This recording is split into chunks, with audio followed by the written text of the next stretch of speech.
they whisper like it's a tragedy. She lives alone. As if those three words mean unfinished.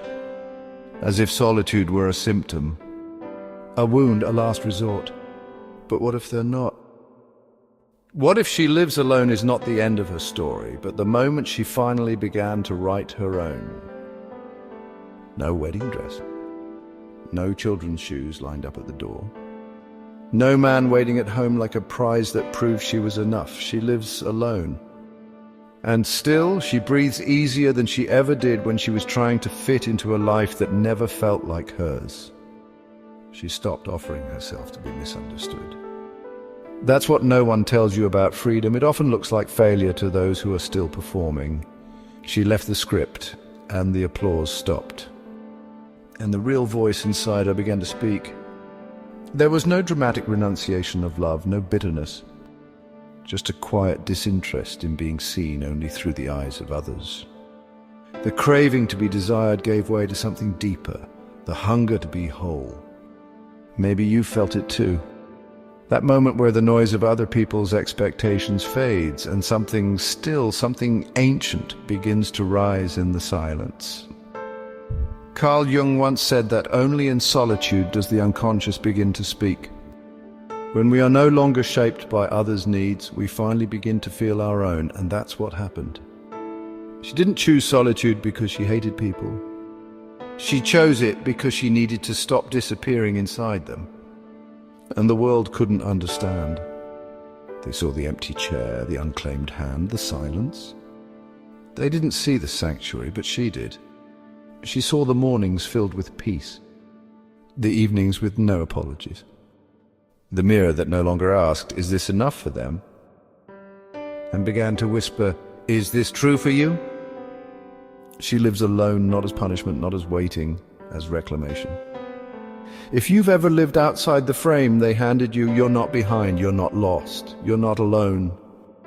You're just finally coming home to yourself.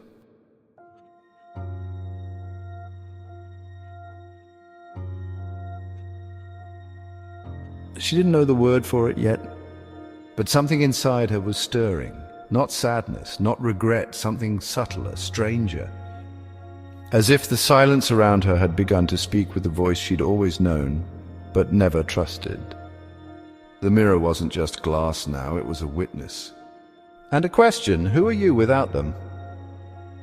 Without their gaze, without their praise, without the man you were taught to wait for? She looked, and the longer she looked, the clearer it became. She was not empty.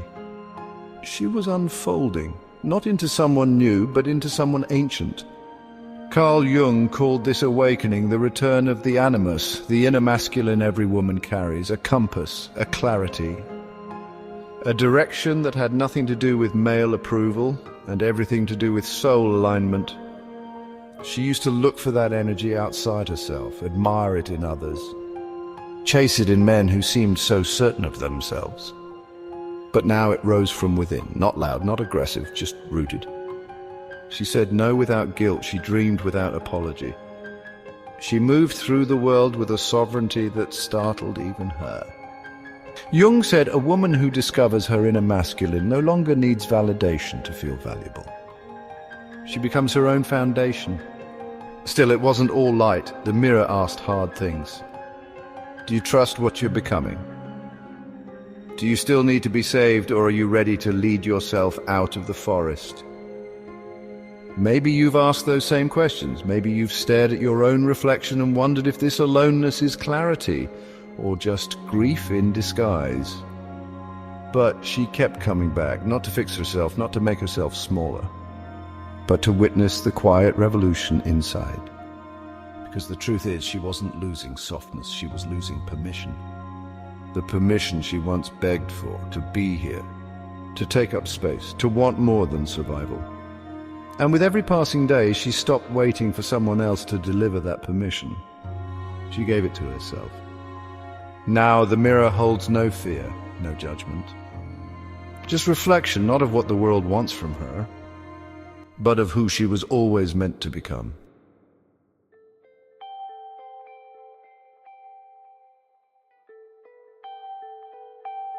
She used to believe love would arrive in the shape of a man, but instead it came wrapped in a story. Not the kind told at weddings. Not the kind stamped with happy endings and white dresses. This one came older, wilder. Whispered through snow and bone and silence, an Inuit story. A woman, alone at the edge of her village, no husband, no children. Only a fire and a silence the world mistook for punishment. Then winter came, bitter, hollow. And with it a bear cub, orphaned, shivering in the white. She could have turned away, but something ancient stirred in her bones. She brought it home, fed it, named it, raised it, and the bear grew, strong, loyal, fierce, only for her. Every day he brought her food, seals, fish, bounty, until she no longer needed the scraps of others' concern. The children came to watch. The village came to whisper. And the woman they once pitied became the story they couldn't stop telling. She didn't find love, she made it. She didn't inherit a life, she created one. This isn't a tale about a bear, it's a map. A map for every woman who stopped waiting to be chosen and started feeding the wildness within.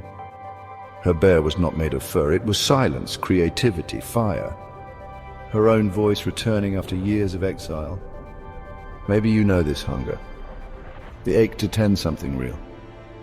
Not a role, not a performance, but something that breathes because you dare to say yes to it. They told her she had no legacy. But the story of the woman and the bear outlived every name in the village. She didn't see it at first.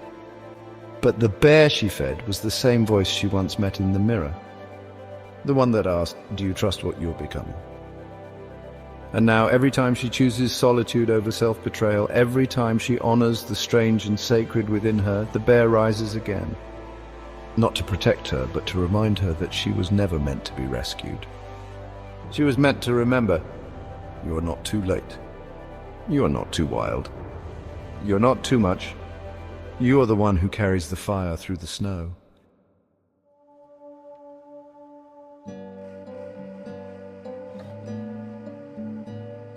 Freedom is heavier than it looks. That's what no one tells you. They sell it like wings. Like a high you rise into, never to fall again. But they forget the weight of not being seen, the weight of being too complete for comfort. She was free. And still she ached, not because she regretted choosing herself, but because no one ever taught her how to hold both joy and longing in the same hand. She had built a life that didn't collapse when no one called. A rhythm that didn't rely on someone else's mood to feel whole. She was proud, she was radiant. And some nights, she still reached for a voice in the dark. That's the paradox no one prepares you for. To be at peace and still feel the pang of an echo. To love your solitude and still crave arms that don't require you to shrink. Jung once wrote, "Only the paradox comes anywhere near to comprehending the fullness of life." And this was her fullness. She was no longer waiting to be seen. But she still wanted to be held. She no longer needed permission. But some days she longed for witness. Maybe you felt that too. That moment where your strength isn't a performance, but no one notices. Where your softness isn't a surrender, but it still costs you something to show it. She used to wonder if that made her ungrateful, but now she knows it makes her real. Because real solitude isn't detachment. It's staying present with every contradiction you carry. She didn't post about it, didn't wrap it in poetry for approval. She simply lived it. Each quiet night she didn't fill with noise. Each truth she spoke without apology. Each time she honored her ache without turning it into desperation. And slowly the ache softened. She began to want love again, but not the kind that arrived with conditions. She wanted the kind that could sit beside her silence and not flinch. The kind that could love her fire without trying to contain it. The kind that saw the paradox and stayed anyway. And so she waited, not passively, not longingly, but with the calm of someone who no longer fears her own company. Because what once felt like a wound had become her altar. and every breath she took in that temple reminded her, you are not broken for feeling both the ache and the joy. You are not less for wanting softness inside your strength. You are not alone in this paradox. You are it.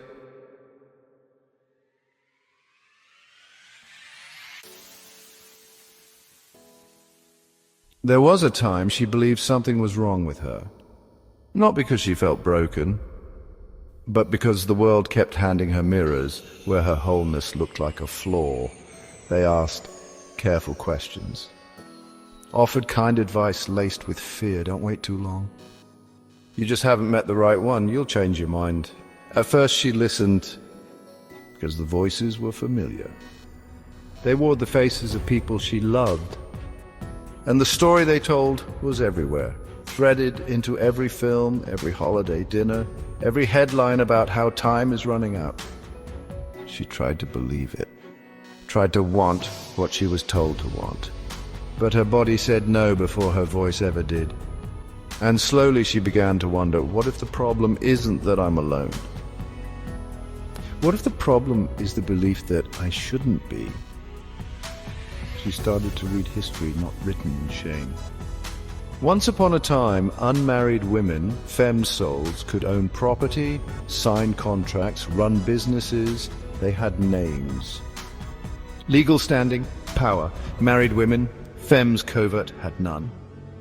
Their identity disappeared into the man's. No voice, no vote, no self. So when they called her a spinster, they thought they were insulting her. But they were naming a lineage of women who had never waited to be saved. The deeper she looked, the more she saw that the stories we're fed about what makes a woman valuable are often rooted in control, not care. Even now, when studies quietly reveal that single, child-free women rank among the happiest demographics, the backlash is swift. As if society cannot tolerate the idea that a woman alone might be more than fine, that she might be free. She doesn't wave that fact like a flag. She just walks through the world unafraid of her own reflection. But freedom, she's learned, is rarely applauded. So she made her own ceremony. She gathered the old scripts, the ones that told her who she must become to be loved, the ones that measured her worth in proximity to someone else's gaze, the ones that called longing strength and sovereignty selfishness, and she burned them, not out of bitterness, not to make a point, but because she was done waiting for permission to be whole. The flame didn't just consume paper. It consumed the shame she didn't realize she'd been carrying. The invisible contract she'd signed without consent. She had not failed at becoming a wife. She had succeeded at becoming herself. And there, in the quiet after the ash, a new voice rose, older than myth, wilder than doctrine. The voice of Laloba, the wolf woman, the bone collector, the one who gathers what has been cast aside and sings life back into it. That night she realized she had become the song, the fire, the resurrection. She didn't need a role, she had a voice, and it would not go quiet again.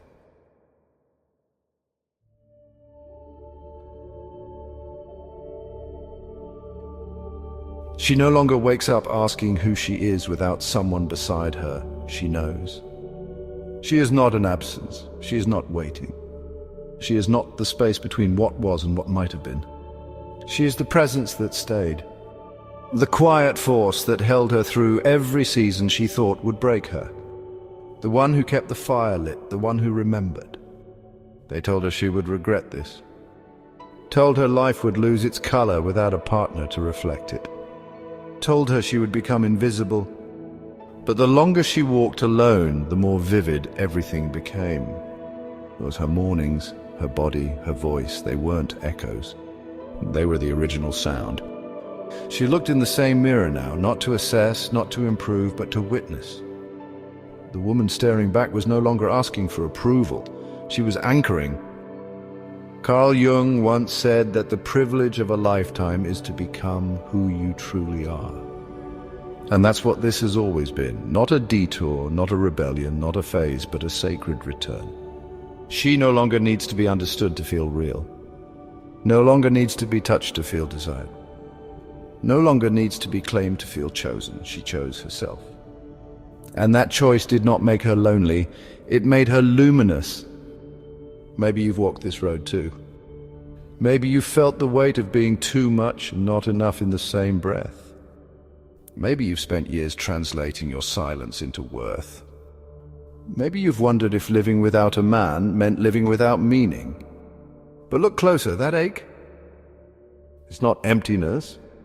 It's the sound of your own soul stretching into the space it was never allowed to fill. She lives alone, but never apart from who she has become. And if you've made it this far, if something in you stayed for every word, then maybe you're not just watching her story. Maybe you're remembering your own. You're not a warning. You're a wild and sacred becoming. And this is your temple too.